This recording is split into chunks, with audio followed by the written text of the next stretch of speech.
this difficult time. Well, $19 billion seems awfully significant to me, and a lot of that money went to healthcare. Went for testing, it went for contact tracing. There was a $2 billion for a safe return to class fund to make sure when provinces opened their schools that they had our support in making sure that those schools were open safely and that our children and their families were protected. So these are some of the things that have been done to protect Canadians from the virus from a health perspective. The next category of items, and I see you getting up, Speaker, so I'll leave it there.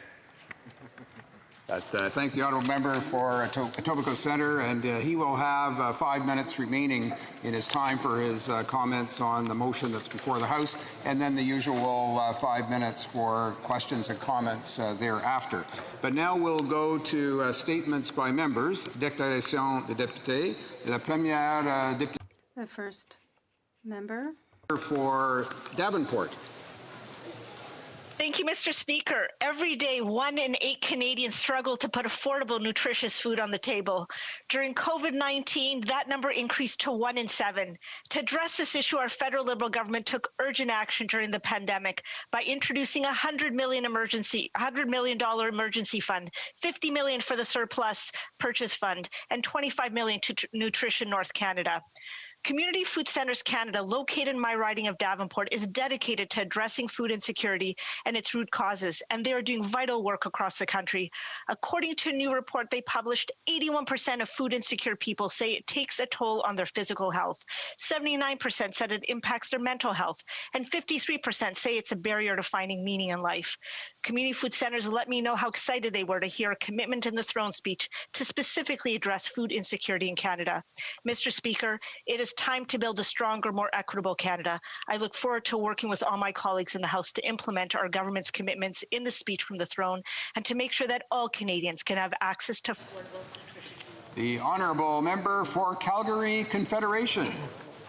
Mr. Speaker, this summer we said goodbye to a giant in the Calgary community, Jock Osler. Most first knew Jock as a reporter for the Calgary Herald and later as senior editor for the Financial Times, but he was also a public relations legend in the Alberta oil patch. He served as press secretary to Prime Minister Joe Clark, and later Brian Mulroney appointed him to our Canadian Embassy in Washington, D.C. While he lived in Ottawa, Winnipeg, Montreal, and Washington, he proudly called Calgary home. He was a tireless volunteer, a dedicated supporter in the arts community, the voice of the Calgary Stampede Grandstand Show, and a lifelong Calgary Stampeder football fan. He and I corresponded numerous times on organ donation. He was so grateful for that life-saving kidney transplant in 2005, which extended his time with us for another 15 years. Jock loved his family more than anything and will be deeply missed by his wife Diana, his children, and his many grandchildren. Thank you, Mr. Speaker. The honourable member for Brampton Centre. We seem to be having technical difficulties. We'll come back to the honourable member. The honourable member for Lac-Saint-Jean. Thank you, Mr. Speaker. On September 28th, 2 companies in my riding caused a surprise during the virtual award ceremony, Les Mercuriades. They won 4 awards.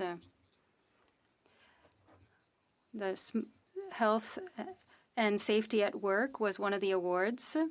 Another company won 3 awards, including Small Business of the Year. I want to congratulate all of the talent that has shown. I congratulate them. These 2 companies are not only examples of resilience in the face of diversity, they're examples that it is possible to responsibly develop our resources without using international funding and be successful. Bravo to the forestry cooperative Petit Paris and Satunda. Before we continue, I would remind everyone in the House, especially the men, that in order to speak in the House, either by video conference or here in the House, you must wear a suit jacket and a tie. I don't want to interrupt, so I will not interrupt the honourable member, but now we will continue with the honourable member for Laval-les-Îles. Thank you, Mr. Speaker. I want to thank from the bottom of my heart all Canada Post employees. Since the beginning of the pandemic, they have shown great determination in serving Canadians across the country. They risked their lives and the lives of their families, and still do, traveling around the country to ensure that we can each get our packages safely. I'd like also to thank Canada Post for taking the necessary measures by respecting Health Canada guidelines in order to ensure the health and safety of their employees, which is an extremely important element in fighting the pandemic and allow them to perform their tasks in a very secure environment.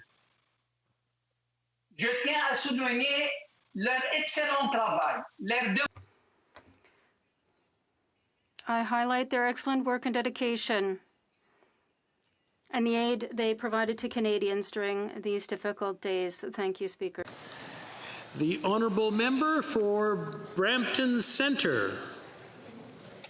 We'll try that again. There he is.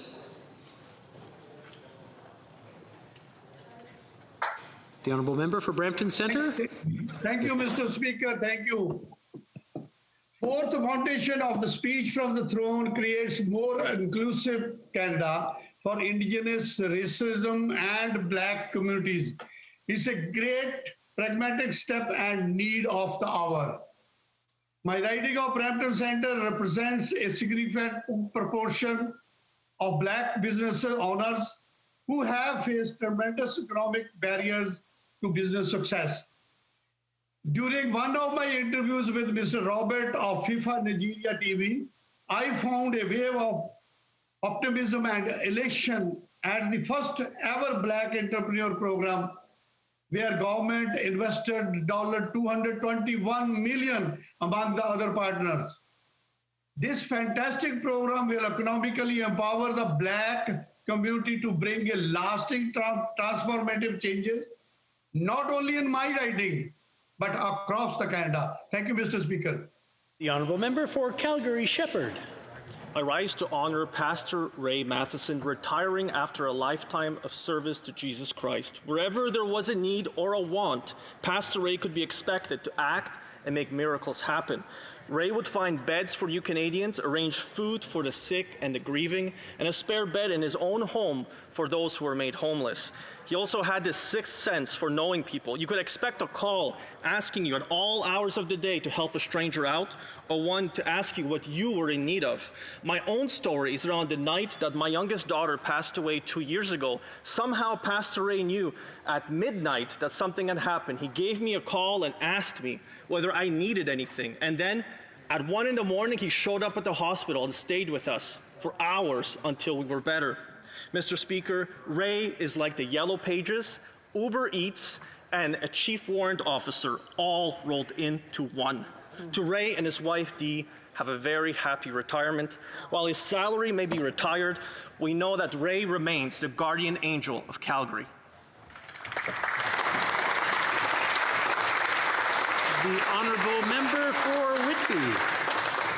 Thank you, Mr. Speaker. Over the last few months, I've heard from the residents of Whitby about how they want to see bold action on addressing climate change as we move towards economic recovery. I want to take this opportunity to highlight and congratulate Whitby Town staff for their Herculean effort over the many months to develop the Whitby Green Standard. Whitby Town Council just last week voted unanimously to pass this standard, becoming the first town outside of the City of Toronto to implement such a standard which raises the bar on all new development in Whitby. We know that nationwide, buildings account for 21% of our emissions, and in the GTHA, buildings make up over double that amount. As our cities and towns continue to expand and grow, we need to ensure our buildings are built to the 21st century standards. There is so much we can do when we hold ourselves to the highest standards and work together, Mr. Speaker. Whitby Town Council has shown leadership, and my hope is that communities across Canada will follow suit by putting sustainability at the center of urban planning and development.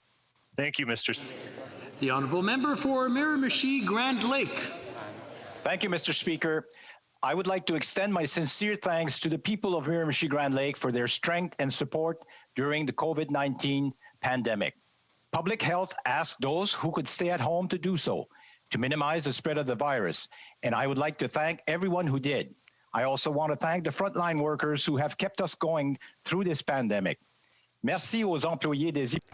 Thank you to people who work in grocery stores, nurses, healthcare workers, food processors, and everybody else on the front lines, and others who mobilize to help us through these difficult times. Come together and diligently followed guidelines in order to make our province one of the safest places to be in North America. The Honourable Member for York Simcoe.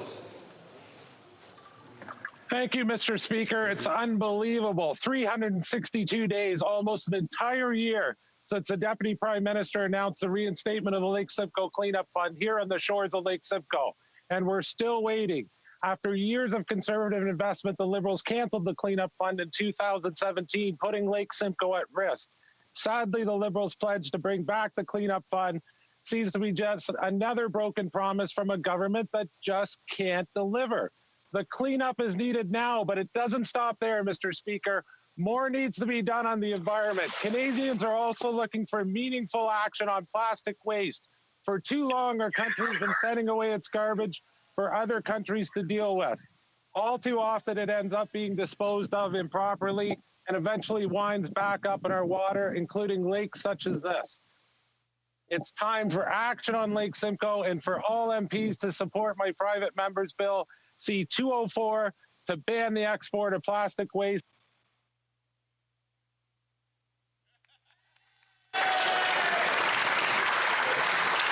I'm not quite sure about the backdrop being parliamentary, but we'll move on. Humber River, Black Creek.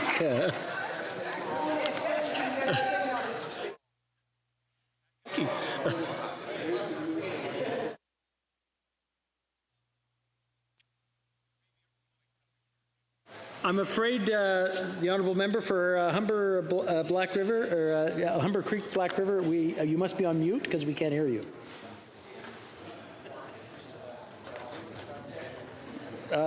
We can't hear. Yes, it shows that you're on mute. There I go.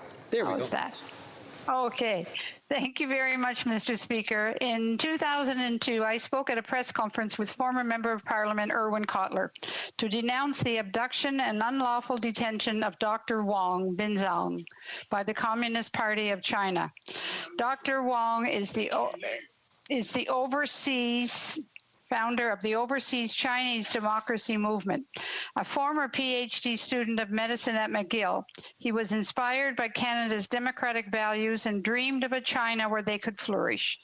Dr. Wang has languished in solitary confinement for more than 18 years for his peaceful efforts at democratic reform, following a trial behind closed doors that lasted a half a day to set an example for others.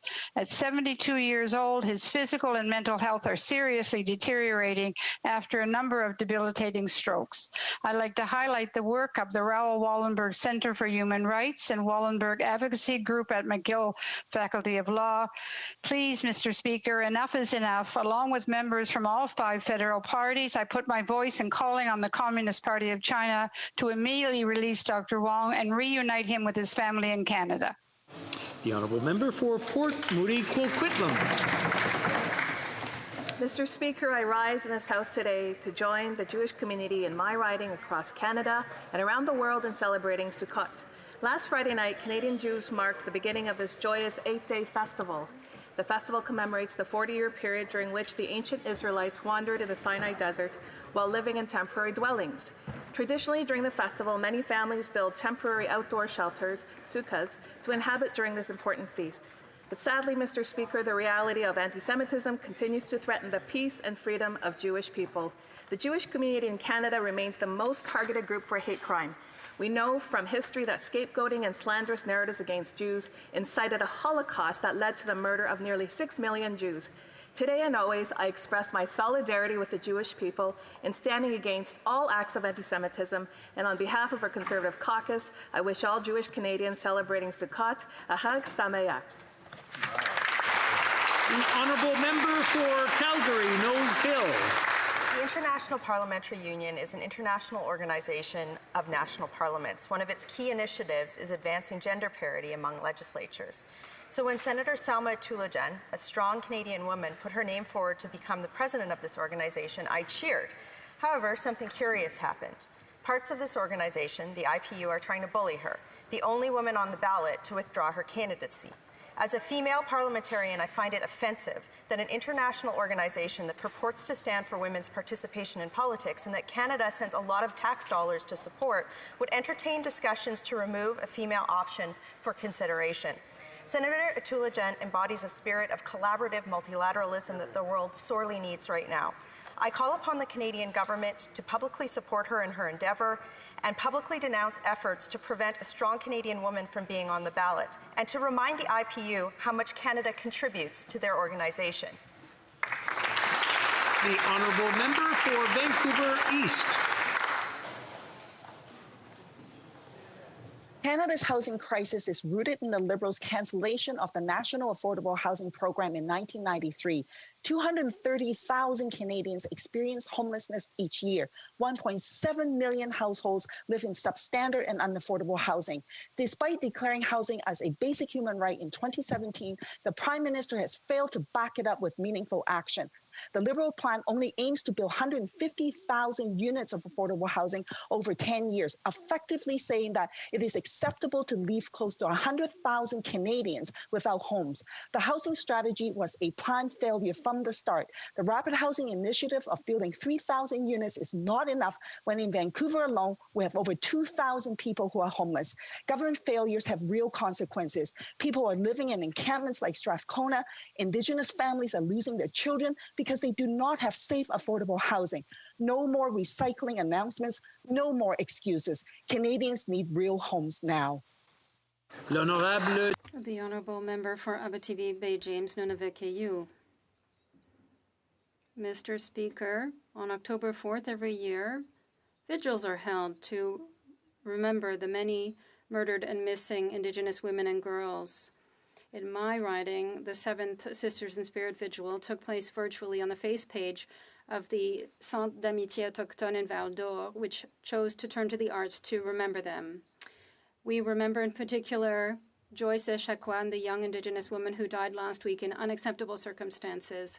Throughout the day, there was the launch of a book, Elles se relèvent encore et encore, They Rise Again and Again, written by Julie Cunningham. And there was a projection of the film Rustic Oracle by Sonia Bospil-Boileau. On behalf of all the murdered and missing women, we must put in place solutions, such as the immediate application of the recommendations set out in the inquiry into murdered and missing Indigenous women's report. Thank you. Riverbend. Our country is at a crossroads, Mr. Speaker.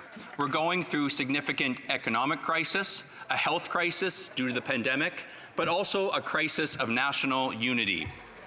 It's something not right, Mr. Speaker, when millions of Canadians feel they're not fairly represented in this place. Now, is this the Prime Minister's fault? Not really. He just exploits it. But this is an issue as deep as Confederation itself. Now, I ask Canadians, do they really think we're better off with fewer provinces in this country? Do they really think we're better off? The answer is unequivocally no, Mr. Speaker. This is a massive country. This is a beautiful country. This is a country made better because of its people. This is a country that's the envy of the world, Mr. Speaker, and this is a country worth fighting for. And I will always fight for Canada, Mr. Speaker. The Honourable Member for Châteauguay-Lacolle. Today I stand to recognize the resilience, the generosity, and the creative work of artists, artisans, technicians, and cultural workers across Canada. The COVID-19 pandemic has completely shaken the cultural world, and yet, Mr. Speaker, our artists have continued to reinvent a universe that allows us to dream and that contributes to our well-being during this difficult time.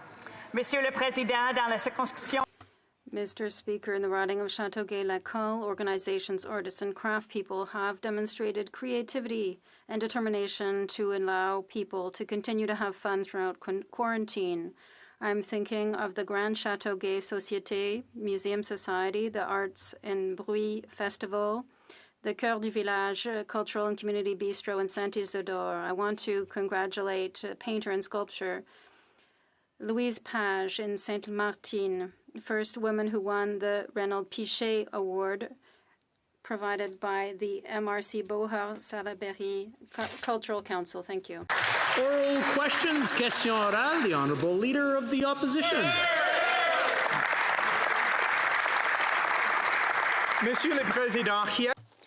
Mr. Speaker, yesterday the press reported that less than 3% of the ventilators ordered by the government have been delivered. Many producers, local producers, are awaiting accreditation. Vexos, for example,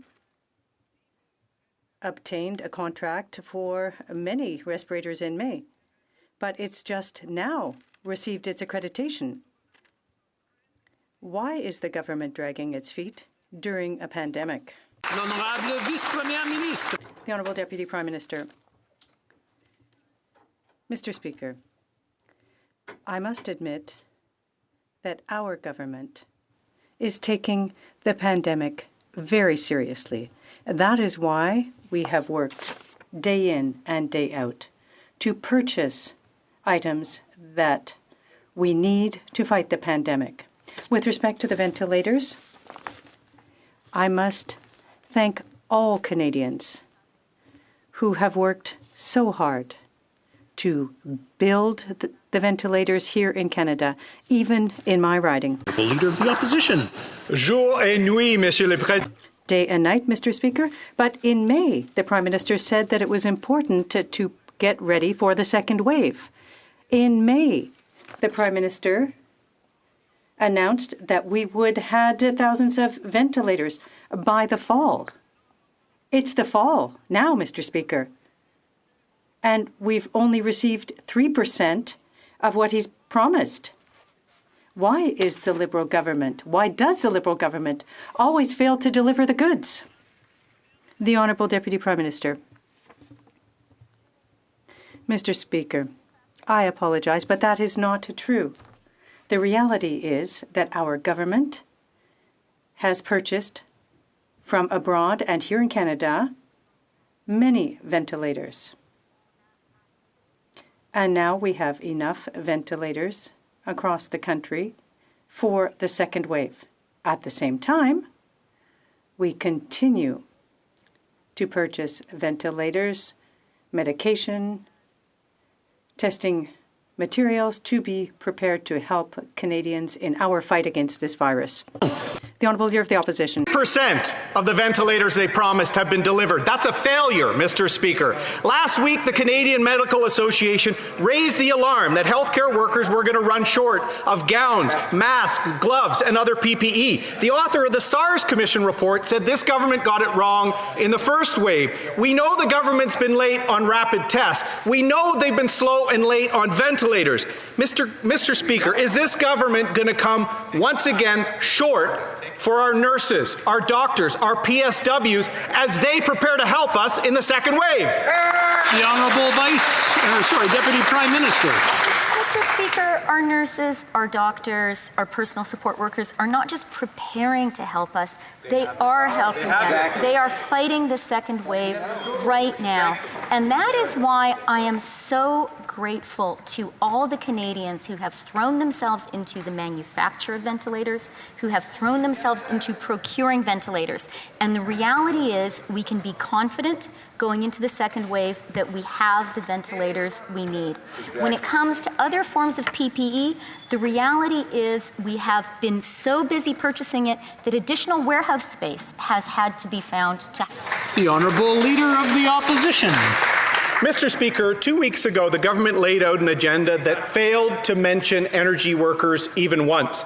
Last night, workers were informed that Come By Chance refinery in Newfoundland and Labrador could be closing permanently. 500 families in communities in eastern Newfoundland and Labrador whose livelihoods are hanging by a thread because this government doesn't value their jobs. Mr. Speaker, why is this government abandoning the families of Newfoundland and Labrador? The Honourable Deputy Prime Minister. Mr. Speaker, let me just say that I take the jobs of energy workers across the country very personally and very seriously. And that is why just 2 weeks ago, our government provided $320 million directly to the government of Newfoundland and Labrador in order to support their work in supporting energy workers. That, Mr. Speaker, is not rhetoric. That is action to support the energy workers of Newfoundland and Labrador. Of the opposition. Mr. Speaker, Come By Chance is just the latest in a long line of Liberal failures when it comes to energy workers. On Friday, we learned that 2,000 Suncor workers were going to lose their jobs. Mr. Speaker, in 1 week, almost 2,500 paychecks from Alberta to Newfoundland and Labrador could disappear in the energy sector. That's 2,500 workers who will have to look for work in a pandemic. That's 2,500 working families that are wondering how they're going to pay for groceries. Mr. Speaker, when is this government going to have a real plan for energy workers and their families? The Honourable Deputy Prime Minister. Our government absolutely understands the importance of the energy sector in providing high-paying jobs across the country and in being truly an engine of our economy. But let me disabuse the members opposite of the notion that somehow our government doesn't care for Alberta and Albertans in this crisis. During this pandemic, over 1 million Albertans have received the CERB. Out of a population of 4.3 million, that is nearly 1/4 of Albertans. Over 102,000 Alberta businesses have received the CEBA, and the wage subsidy has supported 5.6. L'honorable député de La Prairie. The Honourable Member for La Prairie. Thank you, Mr. Speaker. 73% of Canadians say we want an increase in health transfers. 81% of Quebecers say the same. 100% of the members at the National Assembly want more money for health. 100% of provincial premiers are saying we want more money for health. But every $100 the government invests in the pandemic, only 15 cents goes to health. Of the $28 billion expected by the provinces, that's not even 2% for health from this government. Why is the government abandoning health in the midst of a pandemic? Honorable Vice-Premier Ministre. The Deputy Prime Minister. Mr. Speaker, we will never abandon health, nor will we abandon Quebec or Quebecers. The reality is that, thanks to our measures, Quebec has received $3 billion. 2 million Quebecers have received the CERB. That's almost 1 out of every 4 people in the province. And in addition, 157,000 businesses accessed funding. The Honourable Member for Montcalm. Well, that's the real question, Mr. Speaker. Why? Why are the Liberals going against Quebec, the provinces, and a vast public consensus calling for an increase in transfers for health? Why are the Liberals refusing to increase health transfers when we're facing the worst pandemic in a century? Why are they turning a deaf ear when the second wave is filling up our emergency rooms? Why? President. The Deputy Prime Minister. Mr. Speaker, I agree that the second wave is upon us and that our country must work together to fight the pandemic. That's why we have given the provinces $19 billion for the economic recovery, $2 billion, $500 million at the start of the pandemic, and of course, each year, $40 billion for health. That is support, Mr. Speaker. De Burnaby Sud. The Honourable Member for Burnaby South. Thank you, Mr. Speaker. Now, during the pandemic, we know that many Canadians have faced serious challenges, as have businesses. At the same time, the ultra-rich, wealthy, have made record profits. It's not everyday Canadians that should be paying the price, but the rich people in this country. What will the government do to ensure that ultra-rich Canadians pay their share of the recovery? The Deputy Prime Minister.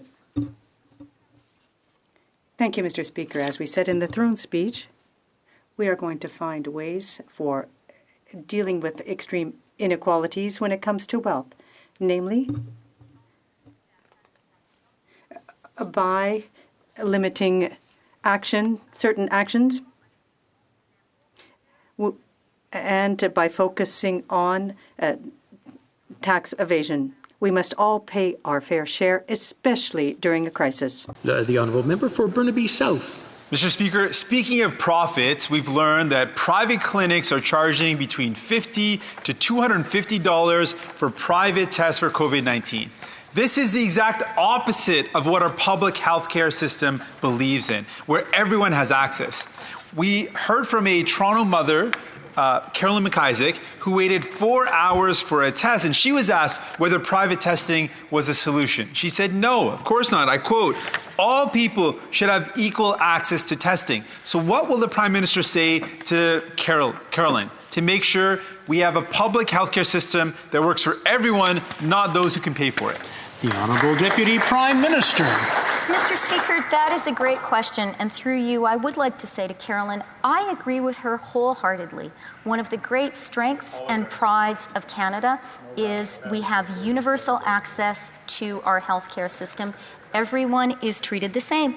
And when it comes to testing, let me just say how delighted I am that today Canada has approved its first antigen test, the Abbott PanBio, and we have an advance purchase agreement for 20.5 million of these tests. That is in addition to the ID Now tests, which were announced last week, Mr. Speaker. The honourable member for Niagara Falls. Mr. Speaker, many workers in the tourism industry, people who are servers, flight attendants, hotel cleaning staff, and more are worried about their jobs. When I talk to leaders in these industries, they say a widely made available rapid test could significantly reduce the mandatory quarantine period for travelers and help these workers keep their jobs while keeping our community safe. Countries around the world are already ahead of us in doing this. Why hasn't the Prime Minister done the same? Honourable Minister of Health. Thank you very much, Mr. Speaker. And I agree with the member opposite that the more tools, including testing options that we have as a country, the more options we have for employers and for people and Canadians all across this country. That's why today's announcement about the Abbott PanBio COVID-19 antigen test is a good news for employers exactly like the one the member opposite is talking about. We look forward to ensuring that we continue to provide a variety of testing options to Canadians as they become available. The honourable member for Calgary Nose Hill. Only this minister would pat herself on the back for failure to deliver tests on the same day that Ontario has to send their samples to California for processing. It's disgusting, actually. This year, many people won't be able to travel because they won't be able to see their ailing family members because they can't afford to take the quarantine. That's a reality for many people across this country, yet rapid testing could be the solution. Why has the Prime Minister not provided this tool as a way to augment quarantine requirements? The Honourable Minister. Mr. Speaker, I think in this House we all have to rise above personal attacks and focus on what matters most, which is being there for Canadians during their incredible time of need. And that's why on this side of the House we remain focused on ensuring that provinces, territories, indeed Canadians have the tools that they need to fight this pandemic. As the member opposite knows, we've been approving rapid tests. In fact, for a very long time, the Gene Expert test we've got 70 of those deployed in rural and remote communities across the country, including Indigenous communities. We're going to continue to work hard on this side of the House and stay focused on what Canadians need. Thank you. The honourable member for Calgary Midnapore. 29th, the Minister of Transport confirmed he is aware that it is his responsibility to help Canada's airlines survive the pandemic. It is so essential for this country, he said, and we expect and need an airline industry in this country. Well, Mr. Speaker, that was over 5 months ago, yet this minister and this government continue to ignore this essential industry with rapid testing still not widely available. I have a very simple question. Has he brought a plan for the airline industry to the Prime Minister? And if so, will we hear about it soon in Parliament, and will Canadians hear about it? The Honourable Minister of Transport. Mr. Speaker, I'd like to thank my colleague for bringing up a very important point, and I would also like to remind her that in the throne speech we fully acknowledged the fact that we need to address some challenges that exist within the air sector, and that is exactly what we are doing at the moment. The Honourable Member for Calgary Nose Hill. The reality is the test that they're talking about today won't be in the hands of Canadians till the end of the year. They had months to do this, and they failed, Mr. Speaker. So right now, people who are traveling abroad and entering Canada, there are people who have exemptions. Wouldn't it be better if everybody just had access to rapid testing? When will the Prime Minister provide Canadians with the ability to rapid test and see their loved ones again, especially for people who can't afford to take 14 days of quarantine and need to see loved ones? The Honourable Minister of Health. Thank you very much, Mr. Speaker. And I think the member opposite is forgetting the announcement that we made just a few days ago about another rapid test approach. And that is in addition to the other 2 rapid tests that we've approved over the last several months. Mr. Speaker, testing is one component of maintaining and containing COVID-19 in our communities. In fact, we've been working with provinces and territories on a suite of tools that they need, including the support for additional contact tracing, for isolation housing, and in fact, supports for Canadians that are traveling within the country. Thank you. The Honourable Member for Calgary Midnapore. Monsieur le Président, le Premier Ministre. Mr. Speaker, the Prime Minister made another one of his vague promises in the throne speech. He said that the government would be providing support to industries that were the hardest hit, including the tourism industry. However, the Canadian airline industry continues to express to focus on the government's inaction to provide access to rapid tests. Will the Minister of Transport come up with a plan? Did he put forth a plan and did the Prime Minister ignore it? The Honourable Minister of Transport. Thank you, Mr. Speaker. My colleague is trying to go through an open door. We clearly stated that we are in the process of working on a plan for the air sector that was hard hit.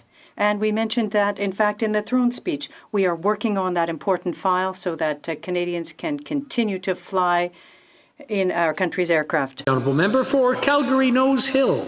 14 days away from work, in one place that might not be safe, away from family, away from children with shared custody, away from people who depend on someone for care. 14 days just doesn't work for most Canadians. This is a sacrifice Canadians are making right now because the Prime Minister has failed to deliver rapid tests. They're not coming anytime soon. And this is making travel a sacrifice that most Canadians can't afford. Christmas is coming. Why doesn't the Prime Minister have a plan to let people see their loved ones by using rapid testing to keep our community safe? The Honourable Minister of Health. Mr. Speaker, the 14-day quarantine is an important tool to reduce transmissions to Canada, which I'm sure the member opposite agrees is an important part of maintaining and containing COVID-19 in all of our communities. We work closely with provinces and territories as we look at other countries and other jurisdictions that have tried a variety of approaches to reduce that 14-day quarantine. We will make sure that whatever we do to protect Canadians includes ensuring that they are safe from importations of COVID-19, and we will stop at nothing to ensure that we've turned over every stone. Thank you. L'honorable député de Saint-Hyacinthe. The Honourable Member for Saint-Hyacinthe-Bagotte. Mr. Speaker, back in March, the Bloc Québécois was calling for assistance for fixed costs for companies. In April, the Bloc succeeded in getting the government to vote in favour of a motion on fixed costs. 6 months later, and we're still waiting. Since October 1st, we've been put back in lockdown. Over 12,000 small and medium-sized businesses are threatened. As of October 2nd, Quebec announced assistance for fixed costs, but we've seen radio silence from the federal government. It's been 6 months. When are they going to take some action? The Deputy Prime Minister. Thank you for the excellent question. As the Bloc Québécois member knows full well, in the throne speech, we promised assistance for small and medium-sized businesses for fixed costs. It's necessary, and more so than ever before, because of the second wave of the pandemic. Our government agrees that this is an essential program. We are currently working with companies, with the provinces and territories to organize a program. Saint-Hyacinthe-Bagotte. The Honourable Member for Saint-Hyacinthe-Bagotte. It's been essential for 6 months, and there are some 12,000 companies that have had to close down because of COVID, because we're in the red zone. Fixed costs continue to rise, including rent, except that emergency assistance for commercial rent is a fiasco. Landlords are refusing to participate, and renters can't qualify because the criteria are too restrictive. Commercial rent assistance can't be used at this point. When will the government adapt it? The Honourable Deputy Prime Minister. Mr. Speaker, once again, I agree with the member of the bloc that today it is necessary to adapt the program to help companies. We are currently working on that with the provinces, of course, including Quebec.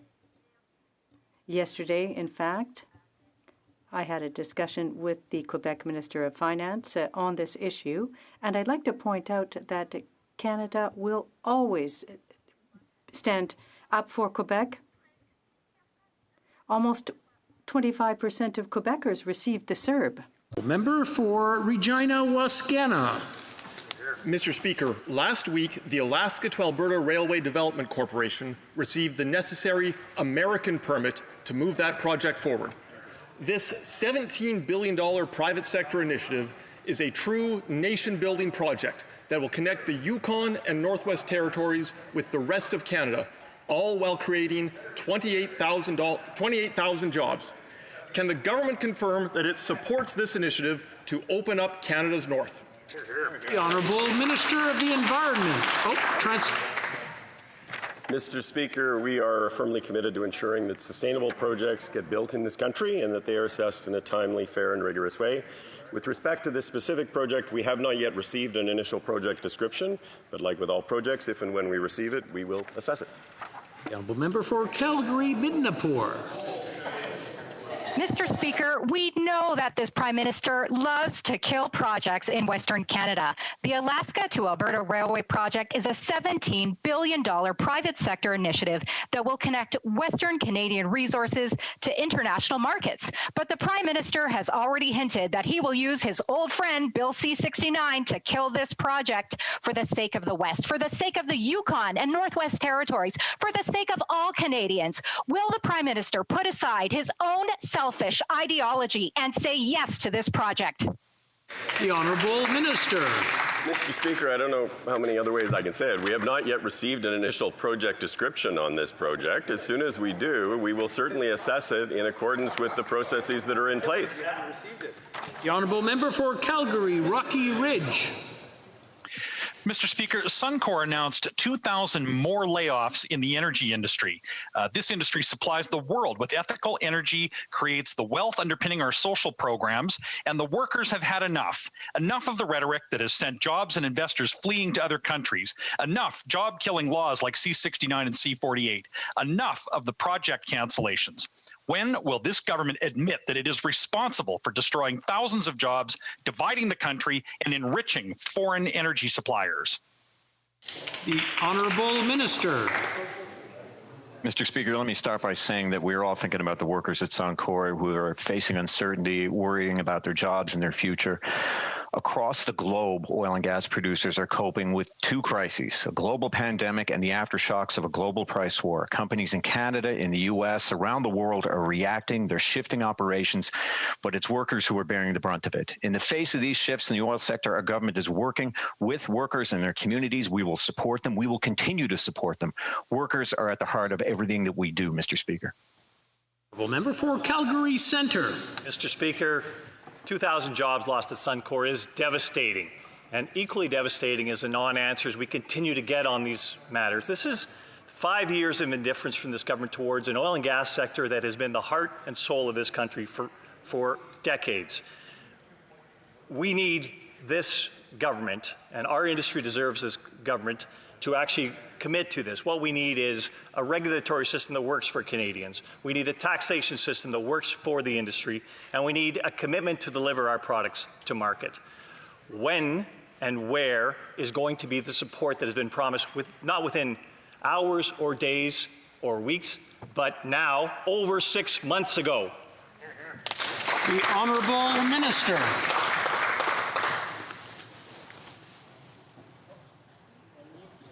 I'm afraid you're on mute, Minister of Natural Resources. Speaker.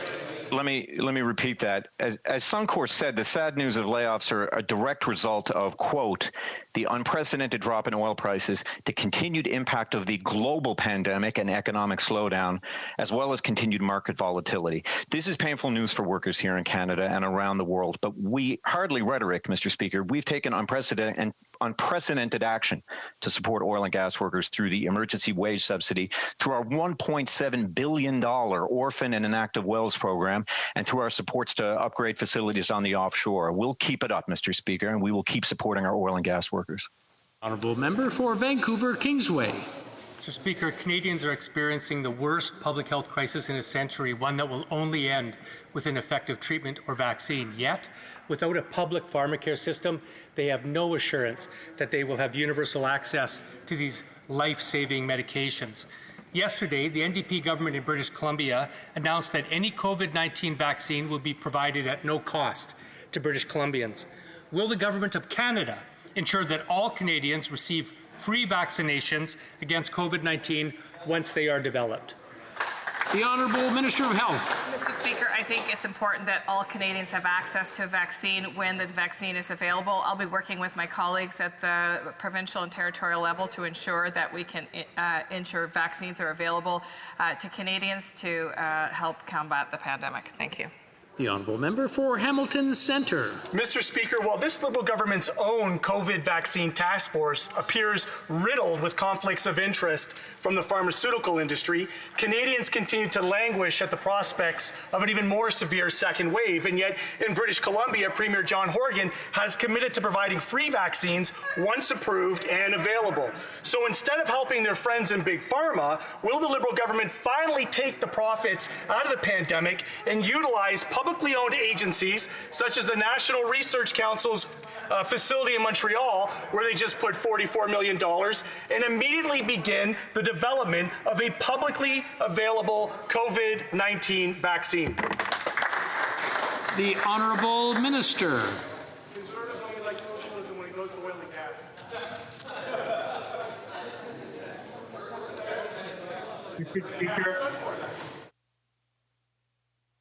Mr. Speaker, we've been very clear about investing in supporting Made in Canada solutions.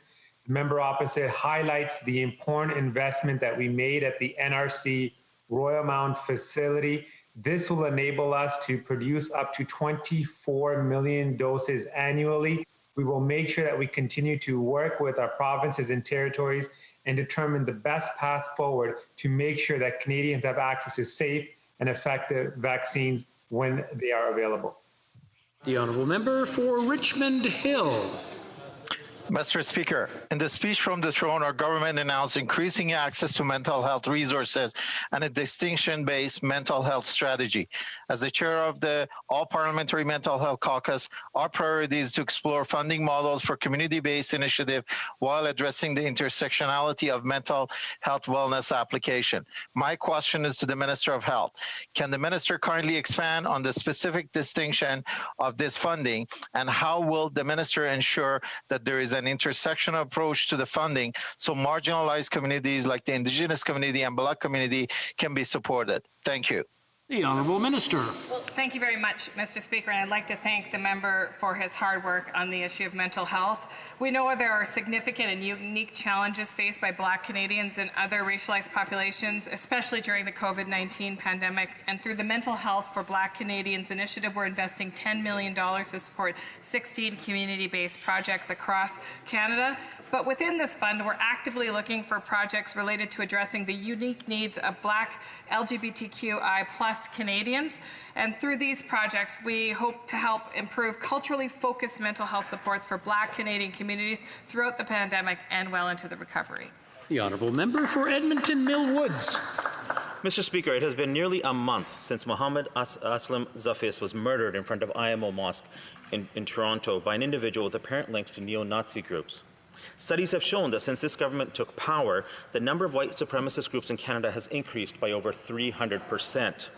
A letter to the Prime Minister from dozens of multi-faith and anti-hate groups has called for much more action to combat white supremacist organizations in Canada. When can these groups and all Canadians expect further action from this government to prevent attacks like this happening again? Hear, hear. The Honourable Minister. Thank you very much, Mr. Speaker. And I want to thank the member for this very important question. And I also want to advise him that I've had the opportunity to speak with the leadership at IMO to express not only our condolences, but to discuss appropriate actions. Canadians all have an expectation that their government will keep them safe, and we are all concerned about growing right-wing extremism, hatred, purveyors of hatred and violence online in particular. And that's why, Mr. Speaker, we've quadrupled the funding for security infrastructure programs. And I've reached out to the IMO to make sure that they know that's available. And we have invested in research and support programs to empower. The Honourable Member for Kildonan St. Paul. Mr. Speaker, the Anti-Racism Action Plan was announced to much fanfare over 1 year ago. Since then, the minister has not provided a single community group with promised funding, and Black, Indigenous, and other cultural groups are still waiting. Now, dozens of anti-hate and multi-faith groups are calling on this Liberal government to deliver results in combating hate groups that are putting Canadian lives at risk. The Liberals are dragging their heels when it comes to getting funds to racialized community groups. This is yet another example of talking a good game, yet failing to deliver, Mr. Speaker. What is the holdup? The Honourable Minister. Mr. Speaker, I appreciate the opportunity to answer this question and to provide the House and all Canadians more information. Yes, it was our government that brought back an anti-racism strategy, the strategy that was actually forgotten about and let go of by the previous government, but we recognize that diversity is our strength in Canada and we have to have a plan forward. Yes, we set up the Anti-Racism Secretariat and we're great to have the leadership of Peter Flagel on that file. He is working with community groups from coast to coast to coast. Since 2018, I will say that we have officially recognized the International Decade for people of African descent. We have also provided $25 million. The Honourable Member for Chicoutimi-Le-Fjord. As I've already said, American protectionism is striking hard, whether it's Democrats or Republicans in power. Today we've learned that the U.S. Trade Representative has called for an inquiry to see whether their farmers are affected by our blueberry exports. What I'd like to know is whether the government will protect our blueberry workers or are they going to turn their backs on them? The Honourable Minister.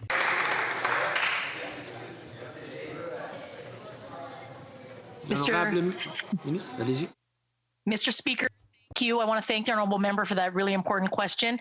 Our government will always stand up for Canadian producers, farmers, and the agri-food industry. Canada is concerned by the U.S. decision to launch a global safeguard investigation on fresh and frozen blueberries that could eventually lead to tariffs on imports from Canada. Canadian agricultural exports of fresh and frozen blueberries are not contributing and are not harming the U.S. market, and Canada expects that the U.S. will respect the CUSMA safeguard provisions. Canada will actively participate in the safeguard investigation. Member for Kamloops, Thompson, Caribou. Mr. Speaker, this past weekend, Sister and Spirits vigils were held across Canada to honour murdered and missing Indigenous women and girls.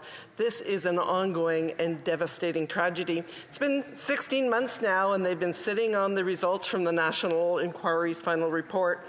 The Native Women's Association report card gave them a, quote, a resounding fail, and they stated what we don't have an action plan, we have a lack of an action plan. So the question is simple. When can they expect a plan, or is this just another failure to deliver?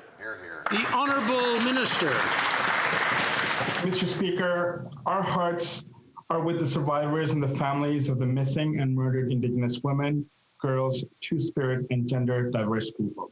In response to the first ever national public inquiry on the ongoing national tragedy, our government is working with all provincial and territorial governments in order to ensure that we have consultations with Indigenous leaders, survivors, and families to develop a national action plan that sets a clear roadmap to ensure that Indigenous women, girls, Two-Spirited, and gender diverse people are safe. Thank you, Mr. Speaker. The Honourable Member for Shefford. Mr. Speaker, tonight we'll be voting against the throne speech because, unfortunately, seniors have been left out. Failing to increase old age security at age 65 to support their purchasing power when the economy needs a boost, that's neglect. Failing to give Quebec adequate health transfers to protect and care for seniors in the second wave, that's neglect. The speech from the throne is supposed to embody the government's vision for the future. Does the government see no place for those who built Quebec in that future? The Honourable Minister. Thank you, Mr. Speaker. The Bloc wants to head to the polls. They said last week they'd lost confidence and that they wanted to trigger an election. Meanwhile, people are losing their jobs. They're concerned. This government is focused on the needs of Quebecers and Canadians. The Bloc should do the same thing instead of thinking about elections. The Honourable Member for Shefford. Mr. Speaker, I just got an answer about seniors with a question, an answer to a question about seniors with nonsense about elections. The question is why? Why refuse to help Quebec's healthcare system by increasing transfers? Why refuse to give 65 to 75-year-olds the OAS increase they deserve? Why create two classes of seniors? Why refuse to commit to increasing OAS by at least $110 a month? Their purchasing power has been steadily decreasing for 45 years. 45 years. In the middle of a pandemic whose first victims were seniors, why is the government turning its backs on them? The Honourable Minister. Mr. Speaker, this government is not abandoning seniors. Quite the opposite. We've been with them from the start with direct support and with support given via the Government of Quebec. If anyone has abandoned seniors, it's the Bloc. Last week, all they could talk about was the next election. They would like to go to the polls by next spring at the latest. But what we're doing is helping Quebecers and Canadians and seniors among them. Mr. Speaker, earlier today I asked the government what they were going to do for energy workers in Newfoundland, Labrador, and Alberta who are worried about losing their jobs. The Deputy Prime Minister responded with the number of people that had collected CERB in those provinces. Mr. Speaker, that's not a plan. These Canadian workers want hope. They want a plan. They don't want more CERB. So my question is for the Minister of Natural Resources. I'd like him to come off mute in this session, and I'd like him to come off mute in the federal cabinet. I'd like him to start standing up for workers in the Burin Peninsula, in Argentia, in Alberta, and Saskatchewan. They need a plan, not more talk. The Honourable Deputy Prime Minister. Mr. Speaker, let me repeat what I said when the Leader of the Official Opposition asked about our support for the energy workers of Newfoundland and Labrador. I pointed out that our government is very proud, thanks very much to the hard work of our Minister of Natural Resources, to have supported Newfoundland and Labrador with $320 million. And when it comes to Alberta and our energy sector, let me just point out, it was our government that bought TMX, and our government will get it built. Okay. The Honourable Member for New Brunswick Southwest. Mr. Speaker, I'm really not sure why a minister from Ontario has to take questions for the minister from Newfoundland and Labrador about an industry in his own home province. And last week, the Natural Resources Minister showed up in his home province with an announcement that included no details, no timeline, and nothing that would support the offshore oil industry in Newfoundland and Labrador. Last night, we learned the Come By Chance refinery may soon be on its last legs, potentially devastating 500 families in eastern Newfoundland. Mr. Speaker, when is the Minister of Natural Resources going to realize that those 500 families need a jobs plan, not silence from him, and not another IOU from Ottawa? The Honourable Minister. Mr. Speaker, every one of us is thinking about the workers in Come By Chance and the uncertainty that they are facing. As it goes for the offshore, let me just remind members opposite that this side continues to clean up the mess that they have made for Newfoundland and Labrador's offshore. I am proud of the fact that one of the things that we have done is make sure that environmental assessments conducted here are down to 90 days, which allows us to compete with Norway and the UK. That side of the House, when they were in government, increased it to 900 days through sheer neglect. We will not fall down in our job to look out for workers in Newfoundland and Labrador, Mr. Speaker. Thank you. L'honorable député de Richmond. The Honourable Member for Richmond Arthabaska. Mr. Speaker, Canada has the highest unemployment rate in the G7. Canada has the highest spending per capita in the G7. Canada is the only major country in the world without an economic recovery plan. Businesses are closing all over. Restaurants are at the end of their rope. Companies are having trouble recruiting. The Montreal Chamber of Commerce says hundreds of businesses won't survive, and tens of thousands of jobs are at stake in Quebec. When will the government present a concrete plan to manage these job losses and all over the country? The Honourable Deputy Prime Minister. Mr. Speaker, every day Canada is working on the recovery and to protect Canadians' health all over the country. When it comes to economic recovery, I'd like to quote TD Economics, which says that Canada is ahead of the U.S. in the race to recover jobs lost during the pandemic, with almost 2/3 of lost jobs recovered versus 55% in the U.S. So we're doing our job and the results are clear. Don Valley East. Mr. Speaker, supporting women's rights is key to creating a better and more prosperous Canada for all Canadians. Sexual assault is a crime that more often affects women, and it is known that women are almost 4 times more likely to be sexually assaulted than men. Can the Minister of Justice and Attorney General of Canada please advise the House how Bill C-3 will ensure that sexual assault victims will have greater confidence in the criminal justice system? Thank you, Mr. Speaker. The Honourable Minister of Justice. Mr. Speaker, I'd like to thank the honourable member from Don Valley East for her question and for her commitment to advancing women's rights. Our government is committed to addressing all issues of violence against women, including sexual violence. Bill C-3 will help ensure that newly appointed judges participate in continuing education in sexual assault law and social context, all the while respecting the principle of judicial independence. Through this bill, we will help enhance the confidence of survivors of sexual assault and the Canadian public more broadly in our criminal justice system. I look forward to working with all members of this House to get this bill through quickly. The Honourable Member for Provencher. Mr. Speaker, 3 years, $35 billion, 0 projects completed. That's the legacy of the Liberal Infrastructure Bank. And another funding re-announcement by this Prime Minister is just as useless. What my constituents need is access to reliable broadband, improved trade corridors, and support for municipal infrastructure priorities. When will this Liberal government scrap that useless infrastructure bank and deliver real results for Canadians? The Honourable Minister. Mr. Speaker, we're delivering real results for Canadians. We've delivered on thousands of infrastructure projects across the country, creating good jobs for Canadians and moving forward on tackling climate change and building a more inclusive Canada.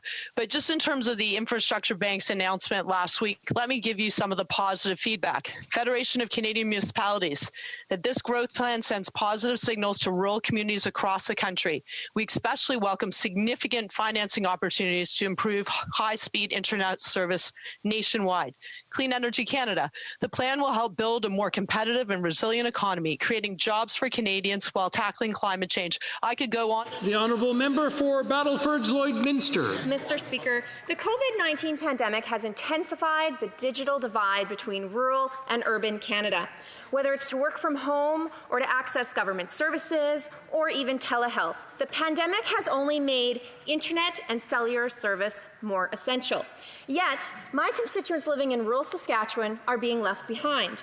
David, who lives in the Elk-Curve area, just kilometers from Lloydminster, has no cell service. The Liberals committed to connecting all Canadians. So, Mr. Speaker, why does David have to keep hearing promises but still have no cellular service? The Honourable Minister. Mr. Speaker, I'd like to speak directly to David and others like him through you. There are 1 million households who have access to high-speed internet because of our government's investment. Over 5 years, Mr. Speaker, we were able to deliver 3 times more connectivity to communities compared to the Conservatives' plan. Mr. Speaker, we are not done yet. We have more work to do, and we will connect every household to this essential service.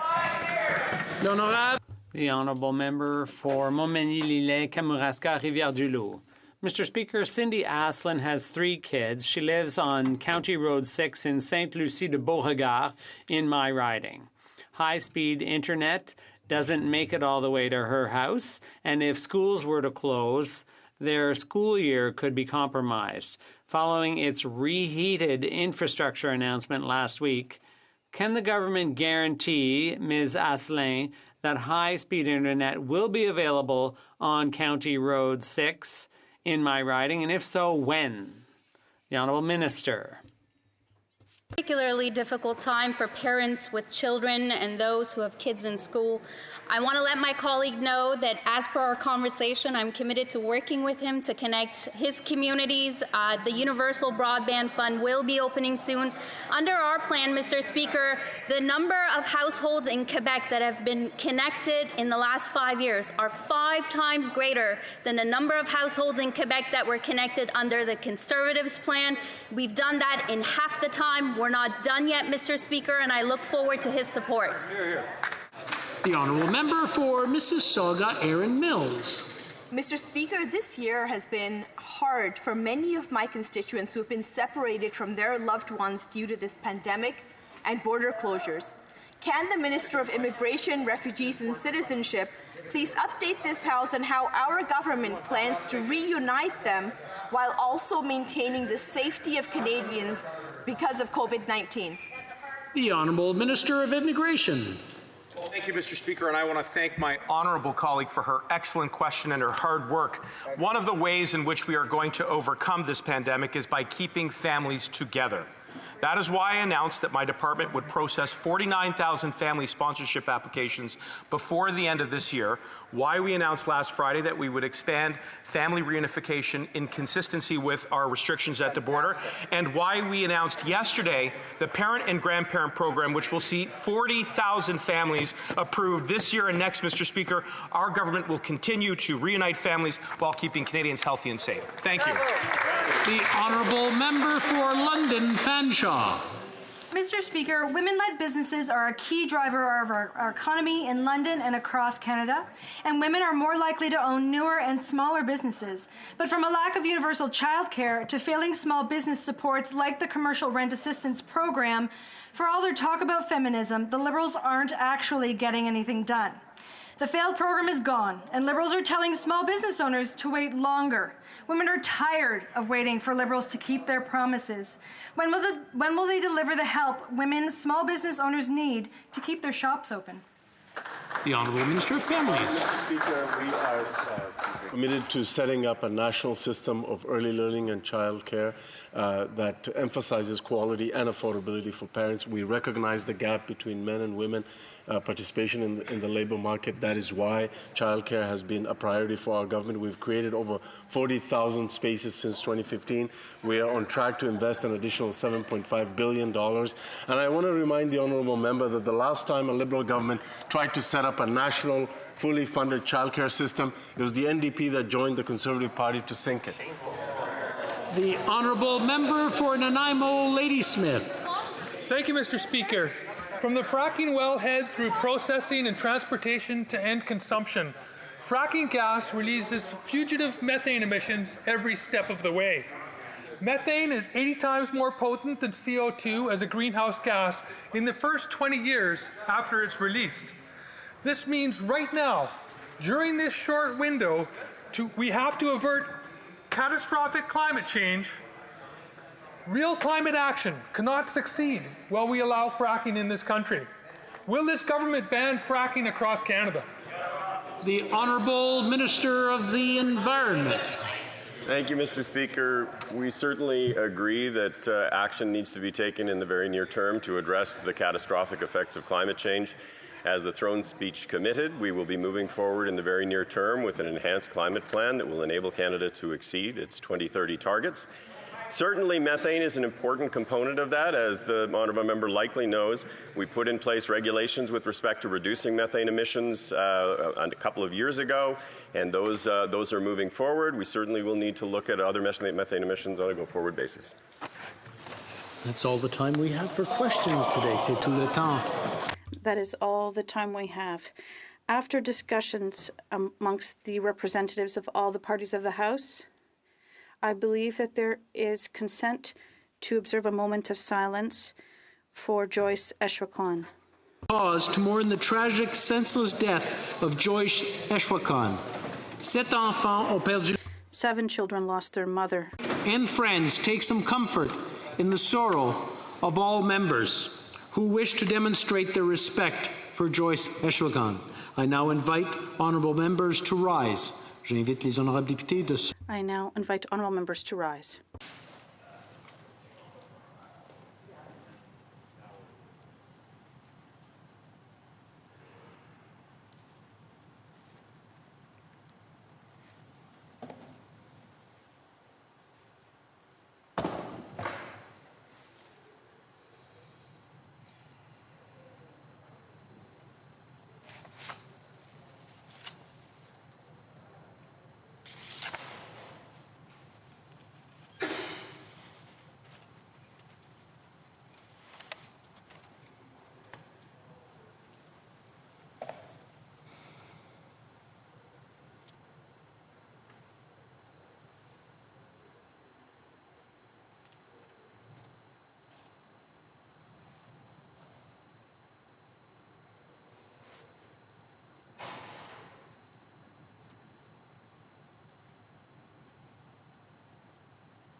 Thank you. Merci. Orders of the day.